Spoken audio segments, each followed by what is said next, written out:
Assalamualaikum warahmatullahi wabarakatuh. Berjumpa kembali dengan kami di ZTV dalam acara online talk show yang pada hari ini kita akan mengambil tema tentang berkorban tanpa merusak lingkungan.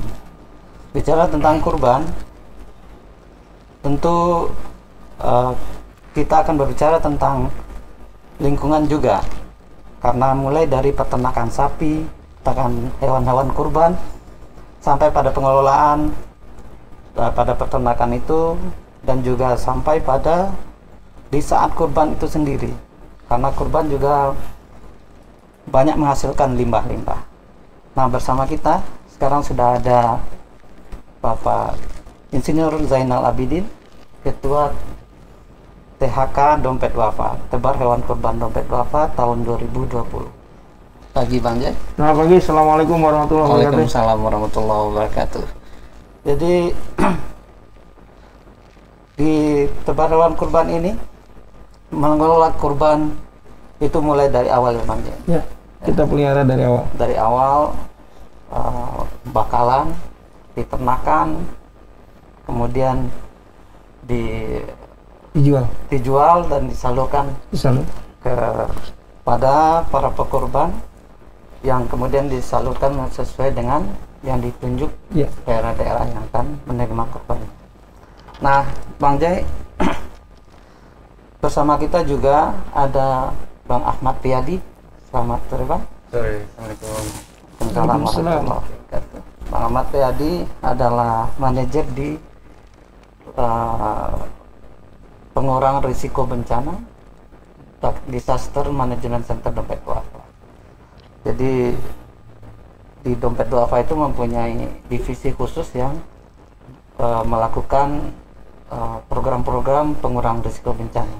Kita melakukan edukasi kepada masyarakat tentang mitigasi bencana ya Bang. Nah, jadi saudara pemirsa, mari kita langsung aja ke Bang Jai. Kita bercerita Bang Jai, bagaimana THK dalam pengelolaannya hewan-hewan kurban ini, mulai dari awal sampai akhir, tentang penjagaan lingkungan. Karena kita tahu Menteri Kelingkungan Hidup sudah mengeluarkan Permen LHK nomor 90 tahun 2016 tentang standar pelayanan masyarakat pada pos-pos fasilitas publik. Nah, dalam rangka peningkatan kualitas lingkungan. Ya. Nah, salah satunya tentu kurban ini. Ya. Kurban itu akan menyangkut pada 3 prinsip kepedulian pada lingkungan. Yang pertama adalah tidak membiarkan limbah tanpa penanganan. Yang kedua, manfaat hewan kurban seoptimal mungkin. Kemudian gunakan material secara tepat guna dan efisien. Nah, THK apa saja yang dilakukan? Ya, bicara soal tidak merusak lingkungan, mestinya kita tidak hanya bicara soal limbah di bagian akhir, proses pemeliharaan sampai distribusi, tapi mestinya kita juga bicara soal sebelum pelaksanaan penyembelihan. Bicara soal lingkungan, saat ini kita sedang berada pada masa antropomorfisme. Artinya semua kerusakan yang terjadi di alam ini hampir seluruhnya disebabkan oleh ulah manusia. Jadi kalau ada ayat Quran yang mengatakan bahwa kerusakan di bumi dan di langit adalah karena ulah manusia, ini keluar. Harum 41 ya. Ya. Kenapa? Karena sejak revolusi industri, bumi dieksploitasi sehabis-habisnya, semaksimal mungkin, dan kemudian dampaknya kita rasakan hari ini. Saya dari tahun 70-an sudah tinggal di Jakarta. Dulu itu kami di rumah nggak pakai AC, nggak ada masalah. Tapi hari ini di Jakarta nggak pakai AC, kita seperti di dalam oven. Kenapa? Ini dampak daripada pemanasan global. Ini dampak dari pemanasan global. Dan bukan cuma kita aja yang ngalami. Amerika 2018-2019 New York sampai pada suhu minus 50 derajat Celcius. Dan itu membuat presidennya bilang, kami ingin secepatnya masa global warming datang ke Amerika. Kita nggak berharap Donald Trump bisa lebih cerdas dari itu, karena yang namanya pemanasan global itu efeknya suhu yang ekstrim tinggi dan ekstrim rendah. New York yang biasanya suhunya minus ya cuma 1-2 derajat, sekarang udah sampai di minus 50.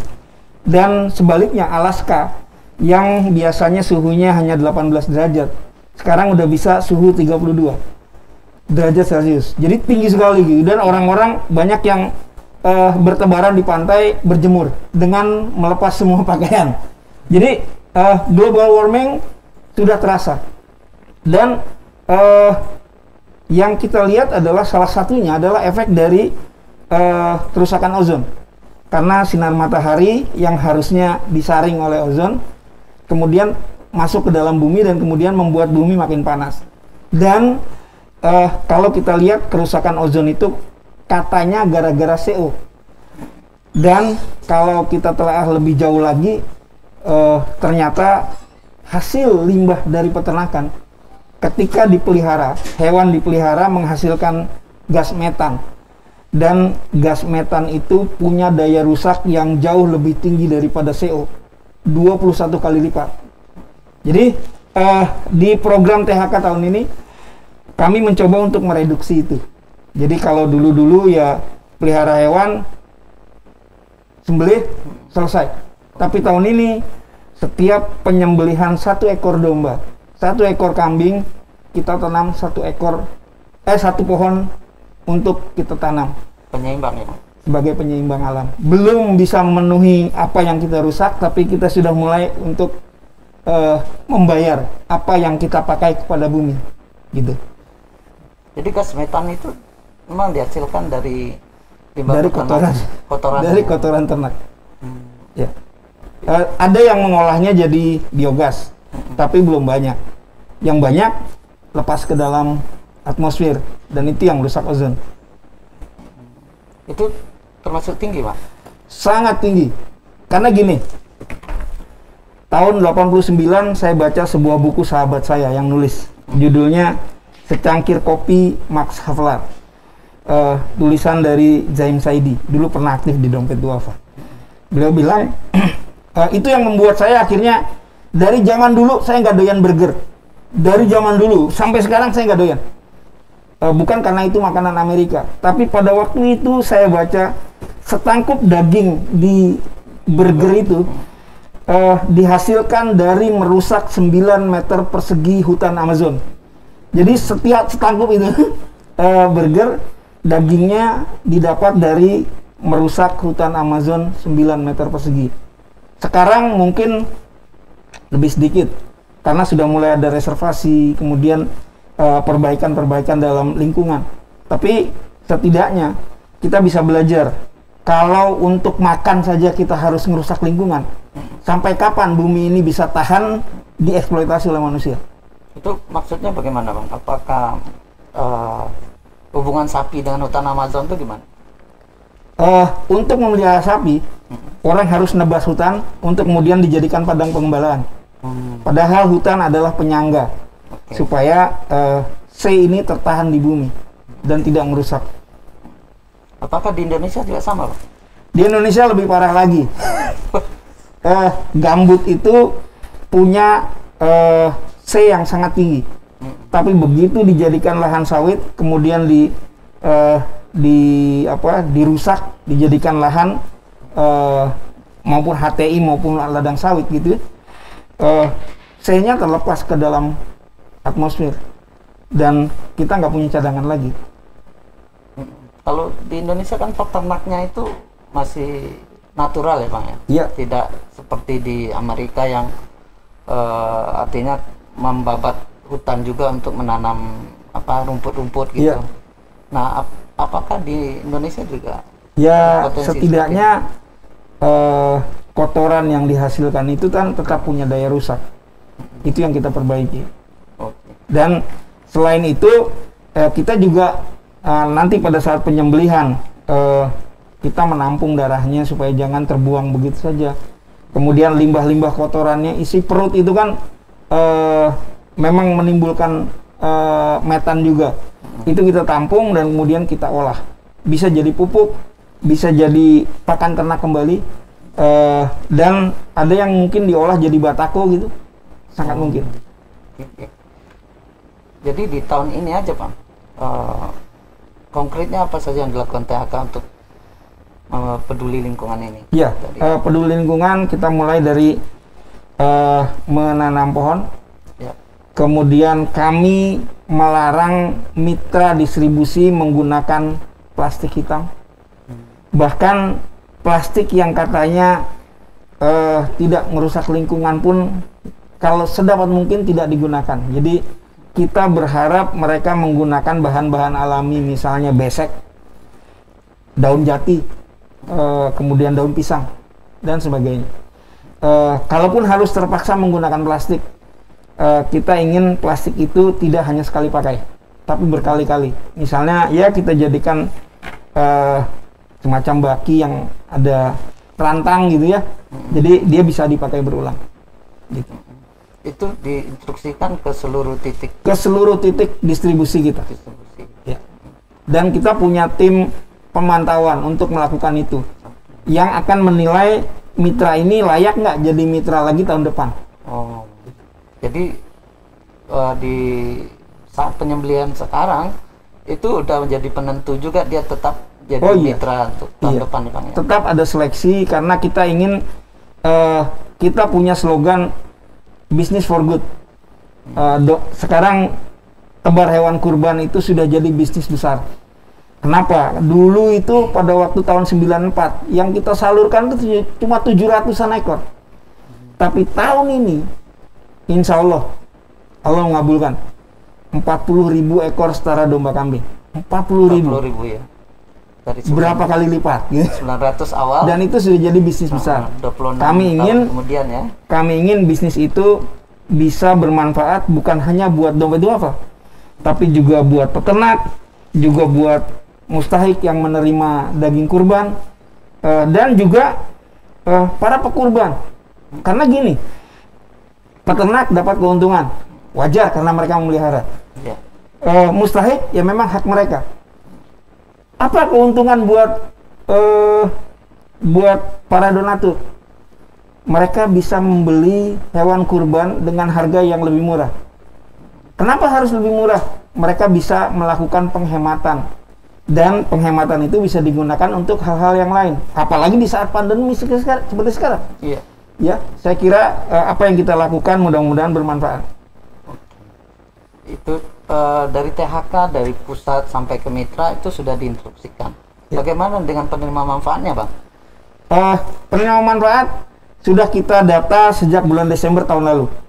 Dan itu by name, by address. Dan kita survei untuk menentukan bahwa layak atau tidaknya kita datangi. Bukan hanya nyerahkan KTP.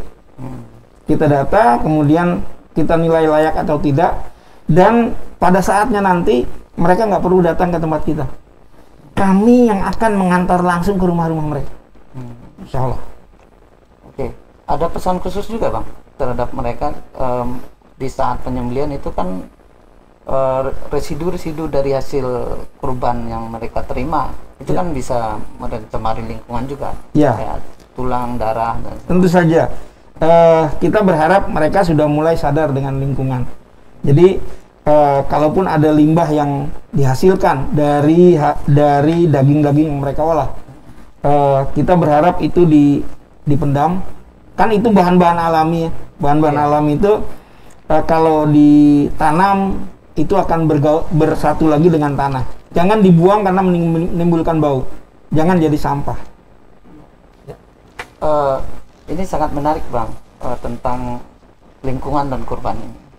Tentu kalau sekarang THK Dompet Duafa kan belum mengolah limbah seperti kotoran itu menjadi biogas gitu Bang ya. Untuk apa? Apakah ke depan nanti THK punya program itu kan? Untuk Ya, insya Allah tahun depan kami sudah mendapatkan komitmen dari beberapa pihak untuk menjadikan ini lebih besar.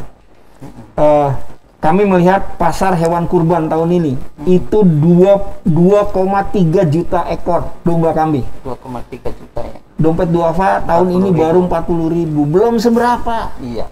Jadi kita bisa lebih besar. Lebih besar, tapi ingat, ini bisnis for good. Bisnis untuk kebaikan, bukan untuk keuntungan 1-2 pihak saja. Tapi semua pihak bisa tersenyum. Bayangkan saja dengan harga 1,490 juta. 1.490.000. Orang bisa berkurban. Itu kan seperti sebuah perusahaan penerbangan yang bilang semua orang bisa terbang. Tahun ini saya bilang semua orang bisa berkurban. Ya. Dengan harga yang seperti itu. Oke, sangat menarik sekali pemirsa yang disampaikan oleh Bang Jai atau Bapak Zainal Abidin ini, bahwa THK mempunyai kepedulian terhadap kurban, terhadap lingkungan. Dengan berkurban sudah mempunyai tahapan-tahapan yang juga memikirkan bagaimana lingkungan tidak tercemar, dan kedepannya bahkan akan melakukan pengolahan-pengolahan terhadap limbah yang juga bisa dimanfaatkan. Kuncinya, kata Bang Jai, adalah business for good, ya Bang ya. Bisnis kurban ini untuk mendatangkan manfaat untuk semuanya. Baiklah pemirsa, kita break sebentar, kita dengarkan pesan-pesan dari Bang Jai melalui pariwara berikut. Cukup di rumah sambil duduk menikmati kopi, transfer ke dompet duafa, biarkan kami yang mengurus selanjutnya.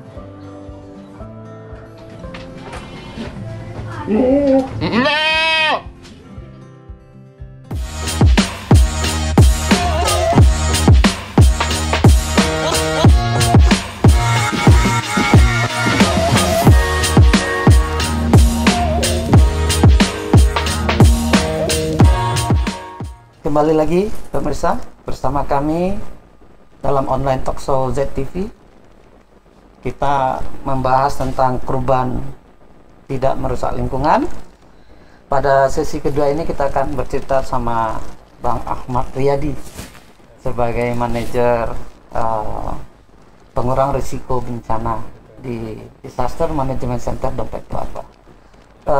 Bang Ahmad, apakah Dompet Duafa punya program nih tentang bagaimana menjaga lingkungan ini? Apa aja yang dilakukan Dompet Duafa? Baik, kalau Dompet Duafa sudah pasti ya, banyak sekali program-programnya yang memang menyasar ke lingkungan. Khususnya kami Disaster Management Center sendiri adalah salah satu organnya dari Dompet Duafa yang bergerak di kebencanaan atau disaster. Jadi di dalam DMC sendiri kita punya divisi juga yang namanya pengurangan resiko bencana. Nah, kebetulan saya berada di dalamnya, Bang. Nah, di program-program kami di pengurangan resiko bencana atau yang biasa akrab didengar PRB, itu kita ada 4 program. Kita punya kawasan tanggap bencana, safer school, lalu pelatihan komunitas, dan juga advokasi. Nah, di 4 lini program ini pun kita semua menyasar tentang lingkungan. Jadi hampir semua 4 program ini kita bergerak memperhatikan lingkungan, Bang. Nah, saya tadi cukup tertarik juga dengan perkataan Bang Jai bahwa di tahun 70-an Bang Jai tidak menggunakan AC ya atau segala macam. Alhamdulillah Bang Jai, saya tahun 70-an belum lahir Bang Jai. Jadi belum bisa malu sama umurin. Jadi kalau di tahun ini ya kita harus menggunakan AC, ya betul, memang global warming ini sudah sangat dahsyat. Dan benar kata Bang Jai tadi bahwa salah satu penyumbang terbesar gas metan adalah hewan ternak salah satunya. Jadi kalau tadi dibilang 21 kali lebih dahsyat daripada CO2 atau karbon dioksida, itu memang benar. Nah, di kami pun bagaimana kita menyiasatinya nih supaya lingkungan tetap asri, tetap terjaga, karena kebanyakan faktor terjadinya bencana salah satunya adalah terkait dengan menjaga lingkungan, Bang. Jadi kita mulai mengedukasi masyarakat soal ayo ini lingkungan kita yang akan kita wariskan ke anak cucu kita, yang akan menjaga diri kita bila kita menjaga lingkungan. dan ini kita jadikan apa ya, habit lah, kebiasaan. Sebenarnya kalau di masyarakat sendiri sudah banyak tradisi-tradisi tentang memelihara lingkungan. Nah itu yang kita coba gali lagi, kita coba lagi sosialisasikan, karena memang di zaman sekarang banyak sekali yang sudah terlupakan tradisi itu atau budaya-budaya tentang menjaga lingkungan itu sendiri, Bang. Begitu sih, Bang. Jadi salah satu yang aktivitas itu kegiatan sekarang konsentrasi di mana, Bang? Kalau aktivitas kita kebetulan kita sudah mulai mau membuka di Sungai Ciliwung. Nah terkait tadi juga dengan habit masyarakat ketika Idul Adha, mungkin ada oknum-oknum yang membuang jeroan atau kotoran hewan kurbannya ke sungai. Ini sering kali kita temukan karena kalau kita ambil contoh saja di Sungai Citarum itu pencemaran terbesarnya adalah dari hewan ternak. Tapi kesini sudah mulai diberlakukan bahwa peternak mereka sudah mulai mengaplikasikan gimana caranya nih mengelola limbah tersebut dengan cara biodigester, itu dengan cara mengolah atau sistemnya diolah, jadi kotoran limbahnya seperti fasesnya dan urinnya itu diolah menjadi biogas dan nanti ampasnya bisa jadi pupuk. Nah, kita mengaplikasikan coba di Sungai Ciliwung, tapi memang kita masih dalam proses penjajakan gimana mengedukasi masyarakat di sana terkait dengan pencemaran di Sungai Ciliwung. Jadi kalau kita coba lihat di area sekitar mungkin area Condet ya yang masih masuk aliran Ciliwung, itu banyak sekali peternak juga, Bang. Dan kemungkinan masih ada juga yang membuang limbahnya ke dalam sungai. Nah ini kita prosesnya edukasi, pemberitahuan, dan mengajarkan bagaimana cara mengelola yang baik. Seperti itu sih, Bang. Oh, jadi bentuk edukasinya seperti apa? Apakah melalui komunitas? Apakah membentuk door to door atau bagaimana? Jadi kita bekerja sama dengan komunitas Ciliwung, karena sepanjang jalur Sungai Ciliwung ini banyak sekali komunitas yang peduli akan kelestarian Sungai Ciliwung. Kita kerjasama dengan mereka, karena kalau kita masuk pasti dianggap loh situ siapa gitu, atau datang terus ngajarin kita gitu. Tapi kalau kita lewat komunitas di sekitar mereka, maka insya Allah ini akan lebih baik gitu. Jadi mereka masuknya gampang, terus memberitahu, pemahamannya juga lebih mudah, bagaimana tentang menjaga lingkungan, terus apa yang harus dilakukan soal pengolahan limbahnya, seperti itu. Nah itu yang kita kerjakan, Bang. Jadi lewat komunitas masuk ke para peternak untuk mulai sadar akan bahwa limbah yang dihasilkan oleh ternak ini luar biasa gitu. Tapi kalau kita melihatnya dari sudut pandang yang berbeda, maka ini akan menjadi nilai ekonomis sendiri gitu. Jadi bisa menambah penghasilan si peternak sebenarnya. Kalau orang yang pesimis, dia akan melihat itu sebagai sebuah limbah, pencemaran, dan lain sebagainya. Tapi kalau mereka berpikir dari sudut pandang lain, maka ini bisa dijadikan tadi pundi-pundi penghasilan kembali. Jadi kalau kita bisa menghasilkan biogas, maka mereka tidak perlu lagi mengeluarkan biaya untuk beli gas. Dan biogas itu sendiri bisa juga jadi listrik. Jadi mereka bisa memanfaatkan itu, Bang. Nah nanti ampasnya mereka bisa gunakan untuk tadi pupuk organik.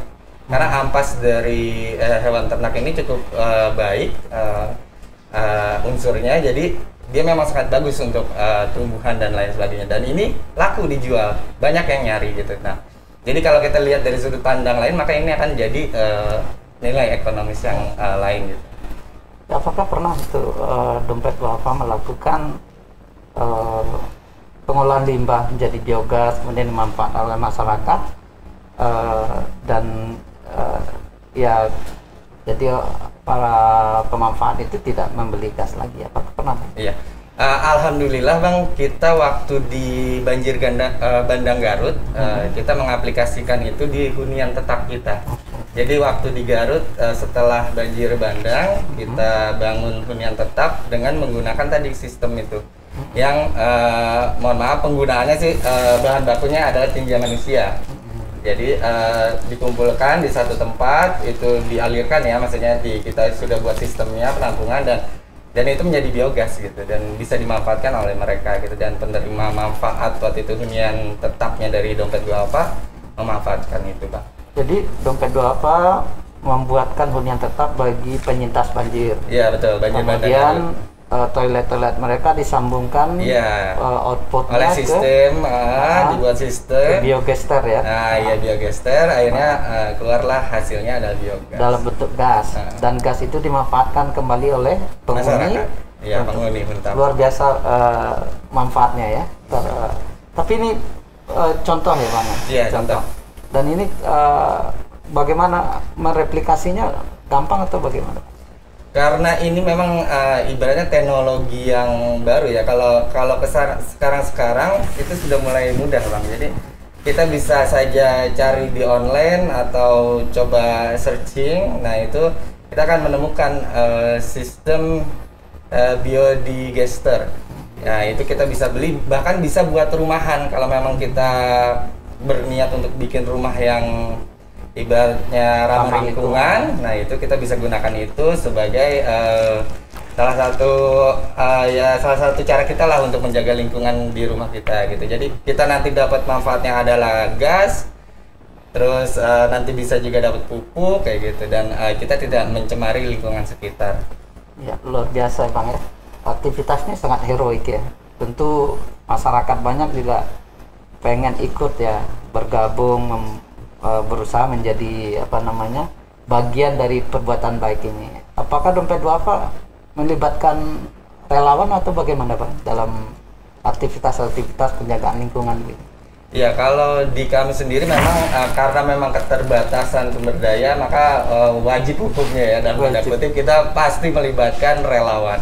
Jadi relawan entah itu turun di kejadian bencana atau di divisi pengurangan resiko bencana, ketika pelatihan kita semua menggunakan relawan. Jadi andil cukup besar lah relawan itu. Tanpa relawan mungkin ya kita agak pincang gitu Bang, karena memang kalau relawan sudah jelas mereka posisinya di lokasi jauh lebih cepat, dan bahkan beberapa relawan pun sudah memiliki kemampuan yang luar biasa tentang pergerakannya.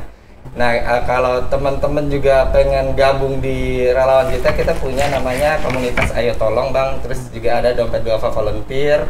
Nah itu nanti teman-teman bisa bergabung di situ Bang. Oh luar biasa.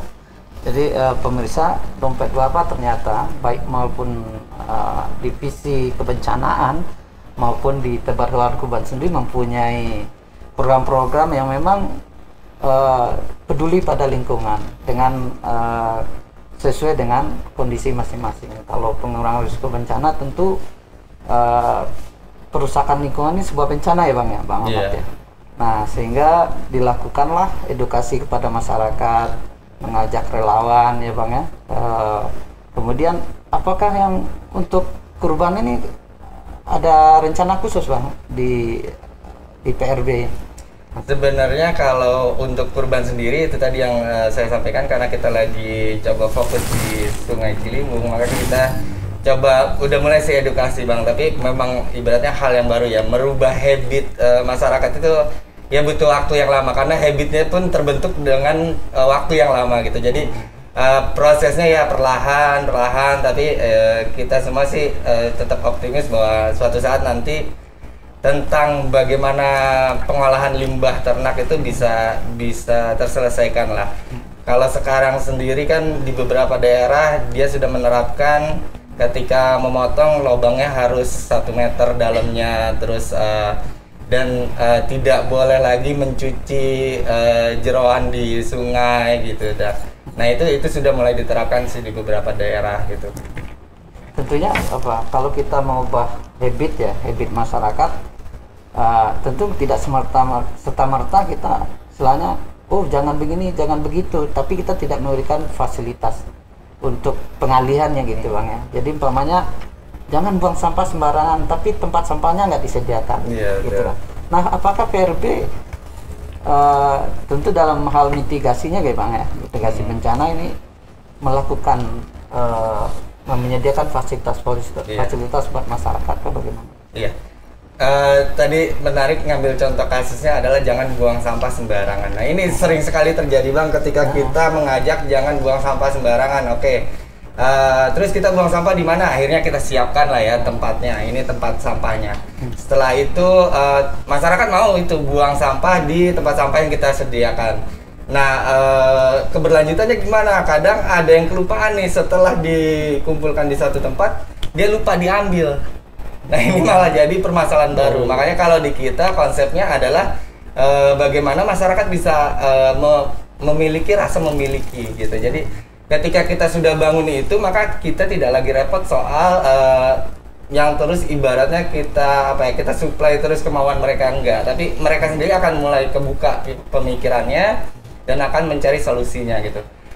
Banyak sekali fasilitas yang sudah diberikan tapi akhirnya tidak terpakai, tidak terawat, dan akhirnya ya buang sampah lagi sembarangan gitu. Karena tadi mindset mereka masih pengennya enak aja gitu kan. Kalau buang sampah di sungai itu kan enak ya Bang, nggak usah mikirin gitu, tinggal lempar selesai gitu.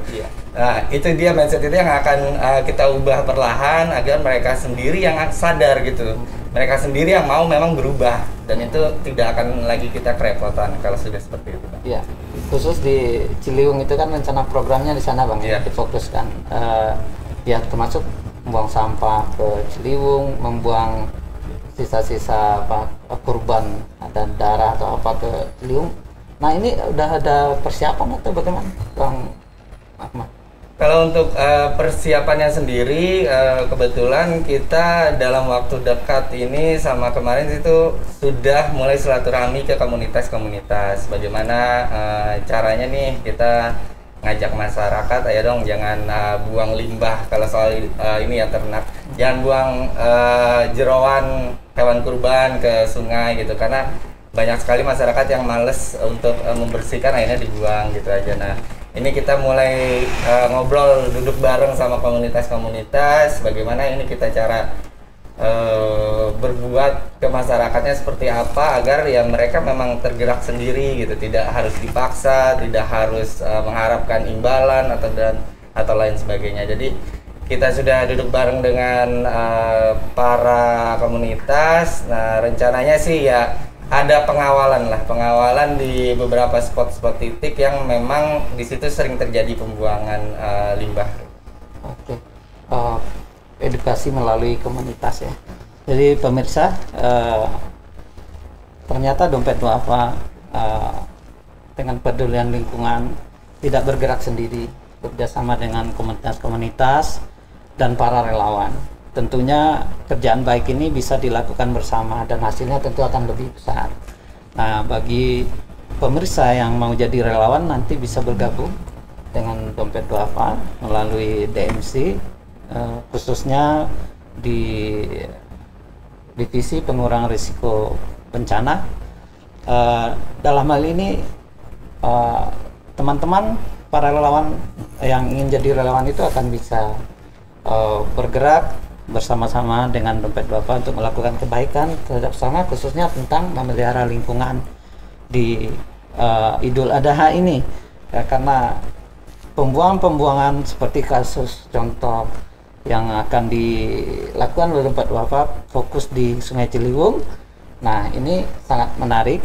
Silakan bergabung dengan Dompet Duafa menjadi relawan.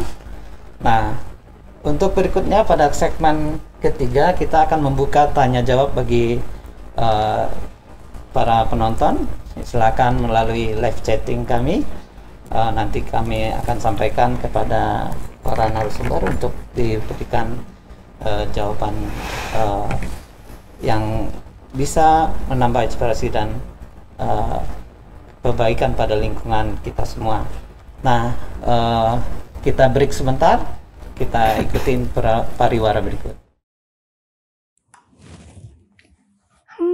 Kayak masih ada yang kurang. Oh iya, masker baru. Pak, masker baru yang aku beli kemarin di mana ya? Yang ini mah? Ya, gagal dong nyari kambingnya. Mau kurban ribet amat sih mah. Utamakan protokol kesehatan. Kurban sekarang lebih mudah. Semua bisa dilakukan dengan transaksi online. Pilih lembaga yang kredibel. Klik pilihan kurbannya, bayar dan langsung transfer. Tinggal tunggu deh laporan kurbannya. Kebaikan itu mudah, bisa dimulai dari ujung jari kita. Kurban di dompet duafa aja.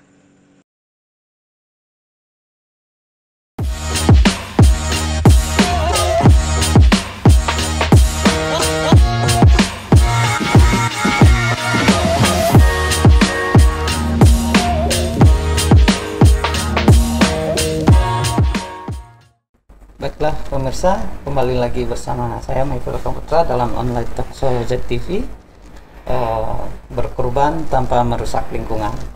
Sekarang kita sudah mendapat pertanyaan dari pemirsa yang akan kita sampaikan pada narasumber. Yang pertanyaan pertama dari Malik Al-Fatih. Ya, ini pertanyaannya mungkin dijawab oleh Bang Ahmad kali. Bagaimana cara menjadi relawan lingkungan di dompet duafa? Oke, kalau kita bukan cuma buat relawan lingkungan Bang ya, tapi memang relawan khusus untuk semua program yang ada di dompet duafa, baik itu di organ-organnya. Jadi teman-teman atau semua bisa buka di websitenya dompet duafa di dompetduafa.org, atau kalau memang langsung mau ke menjadi relawan DMC yang punya kemauan turun di kebencanaan, maka bisa juga buka di dmc.dompetduafa.org, atau bisa kirim email juga ke dmc@dompetduafa.org, begitu Bang. Nanti di sana teman-teman bisa isi form, berminatnya di mana, lalu kemampuan apa. Jadi jadi dia menyampaikan kemampuannya dan minat kerelawanannya di mana ya Bang? Iya. Nah itu nanti kalau mereka udah daftar, bagaimana? Apakah diseleksi atau langsung diterima, atau gimana penugasannya gimana Bang?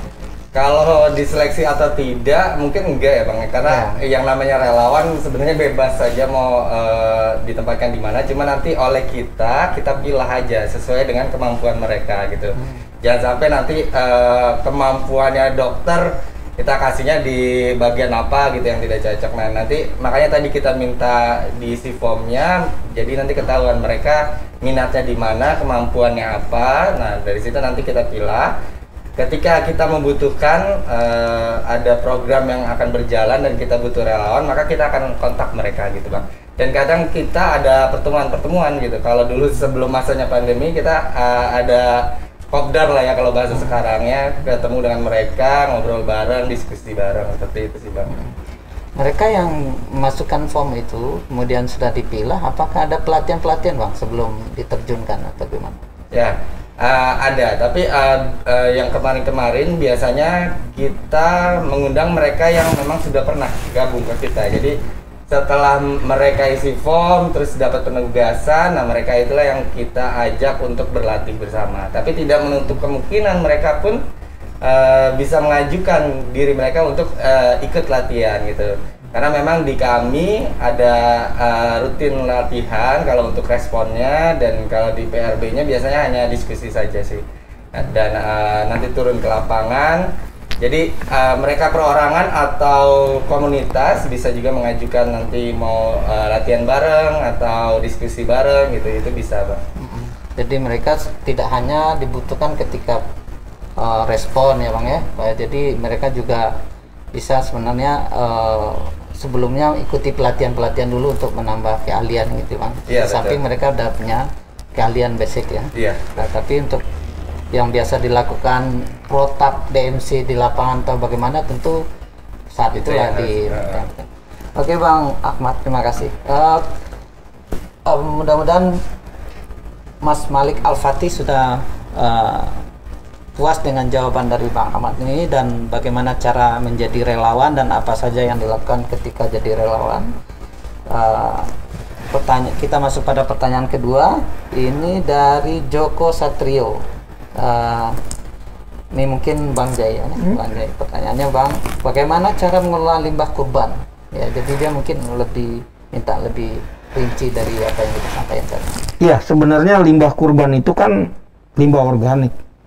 Artinya semua bagian dari tubuh hewan itu adalah benda-benda yang kalau kita tanam di tanah itu nggak ada masalah gitu. Dia tidak merusak lingkungan. Dia jadi merusak lingkungan kalau dibuang sembarangan di atas permukaan tanah terbuka sehingga lalat masuk dan itu jadi bahan penyakit. Jadi kalau untuk mengolah limbah, yang pertama misalnya pada saat dipelihara kan, dari misalnya mereka membeli 2-3 hari sebelum penyembelihan, mereka kan ngasih makan, kemudian ada feses yang keluar, itu dibersihkan saja, itu semuanya bahan organik, digali lubang, dimasukkan ke dalam, dikubur. Itu sih selesai. Kemudian pada saat penyembelihan ada darah yang tertumpah ke bumi gitu, itu pun ditampung. Kemudian kotoran isi perut pada waktu diseset gitu, itu pun perlu ditampung. Sekali lagi, jangan dibuang di kali, jangan dibuang di got, tapi gali lubang agak dalam, masukkan ke sana, timbun kembali dengan tanah. Yang mungkin agak repot itu kulit, karena biasanya kulit itu butuh pengolahan lebih panjang. Tapi biasanya sekarang setelah disembelih, biasanya di bagian permukaan dalam kulit itu ditebari garam supaya nggak bau. Jadi ditebari garam agak merata supaya dia bisa tahan lama sebelum dibawa ke pabrik untuk diolah. Kemudian nanti ada tulang dan sebagainya, sama.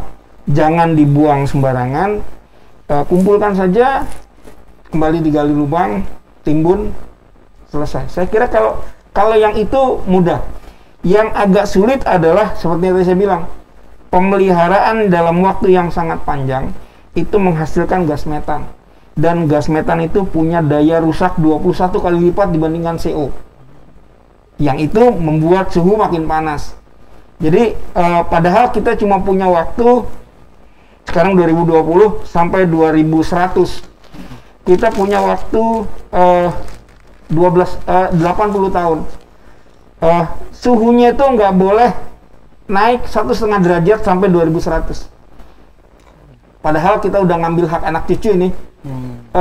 Kalau buat saya, kita punya setiap tahun ada overshoot day. Tahun lalu overshoot day itu jatuhnya pada tanggal 23 Agustus. Jadi 24 Agustus sampai Desember itu kita sudah pakai jatah anak cucu. Masih kita mau terusin. Jadi buat saya sangat tidak fair.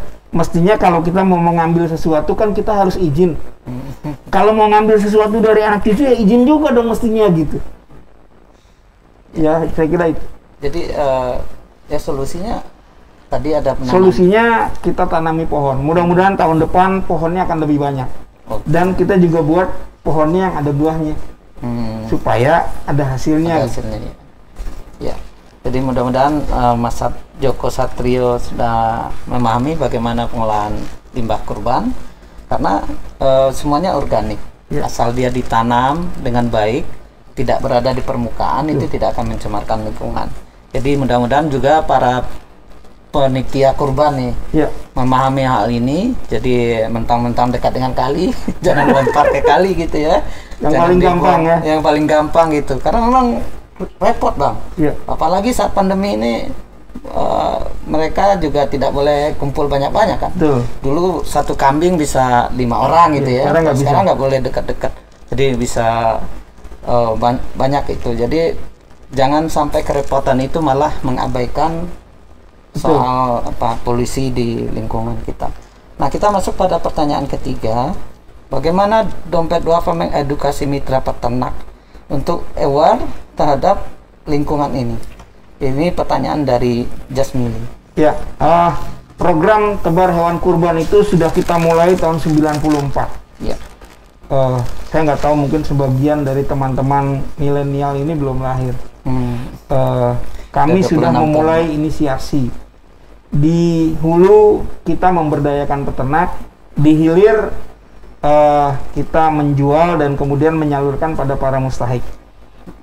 Source-nya para peternak, kita didik mereka sejak awal. Dan ini menurut saya, cara mendidik orang Indonesia itu nggak boleh seperti cara kita mendidik orang bule. Kalau orang bule dikasih contoh soal kebaikan, mereka akan lakukan. Di Indonesia itu nggak mau. Seperti tadi misalnya, jangan buang sampah sembarangan. Iya. Orang kan buang sampah sembarangan. Kenapa? Jangannya nggak dibaca. Iya, iya. Coba aja dipikirin nih, sebagai contoh. Jangan pikirkan kucing hitam. Soalnya kan yang dipikirin pasti kucing hitam. Orang Indonesia punya naluri kayak gitu. Makanya harus tangan besi. Mereka harus kita kasih tahu. Kalau nggak dilakukan, ada sanksinya. Jadi di kita ini, kita kasih aturan yang tegas, nggak dilakukan, putus kontrak tahun depan nggak dapat lagi. Nah, mereka akan ketakutan karena itu mata pencarian mereka. Jadi kita membuat mereka disiplin dengan apa yang sudah kita gariskan. Bahkan di masa-masa lalu, kalau misalnya berat minimum domba yang boleh dipotong itu 23. Kurang 1 ons saja nggak boleh dipotong. Ganti yang cukup. Kita sampai ke tegas itu. Kemudian pada waktu penyembelihan, di fotonya posisinya salah gitu. Peternak harus ganti itu. Karena apa? Pertanggungjawaban kita kepada para donatur itu bukan cuma sekedar hubungan jual beli, tapi ini adalah hubungan antara manusia dengan manusia yang lain, dan ada pertanggungjawaban kepada Allah Subhanahu Wa Taala. Itu yang nggak boleh kita abaikan gitu ya. Saya kira itu. Ya, jadi mudah-mudahan ini Jasmili memahami apa yang disampaikan oleh Bang Jai, bahwa THK itu udah berpengalaman dari tahun 94. Ya.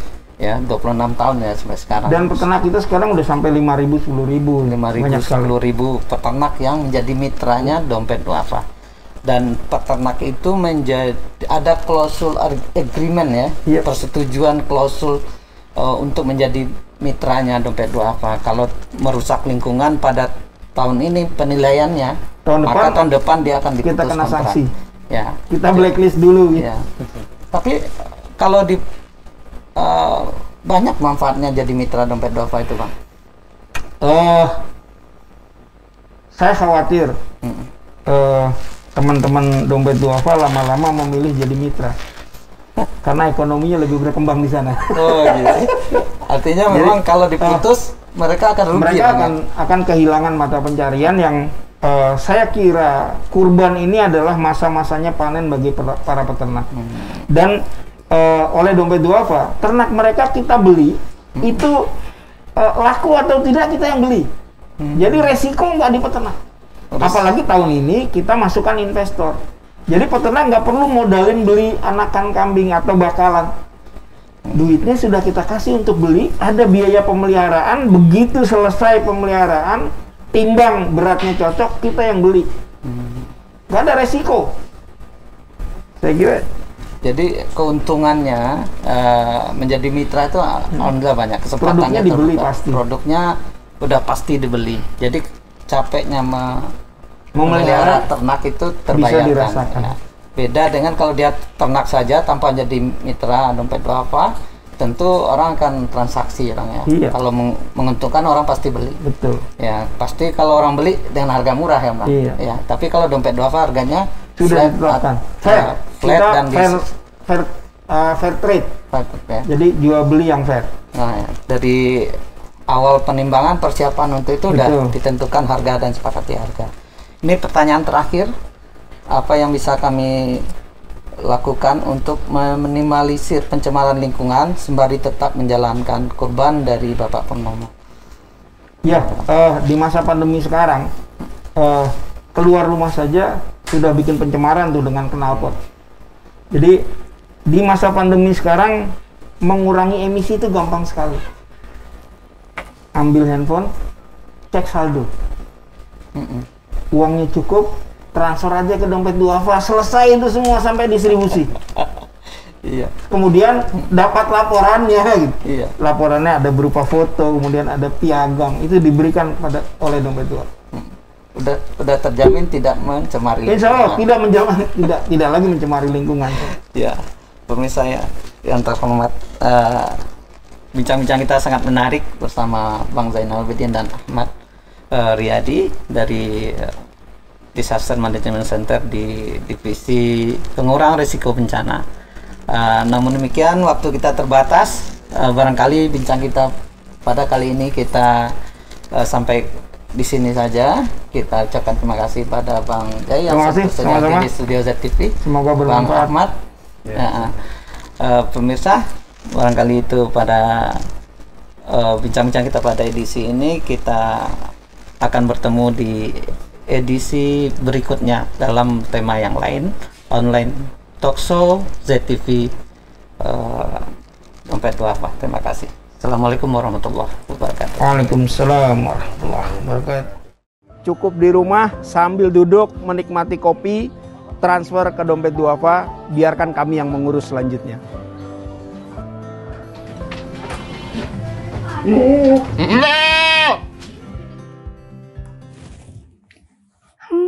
Kayak masih ada yang kurang. Oh iya, masker baru. Pak, masker baru yang aku beli kemarin di mana ya? Yang ini mah, Ya, gagal dong nyari kambingnya. mau kurban ribet amat sih mah. Utamakan protokol kesehatan. Kurban sekarang lebih mudah. Semua bisa dilakukan dengan transaksi online. Pilih lembaga yang kredibel. Klik pilihan kurbannya, bayar, dan langsung transfer. Tinggal tunggu deh laporan kurbannya. Kebaikan itu mudah, bisa dimulai dari ujung jari kita. Kurban di Dompet Duafa aja.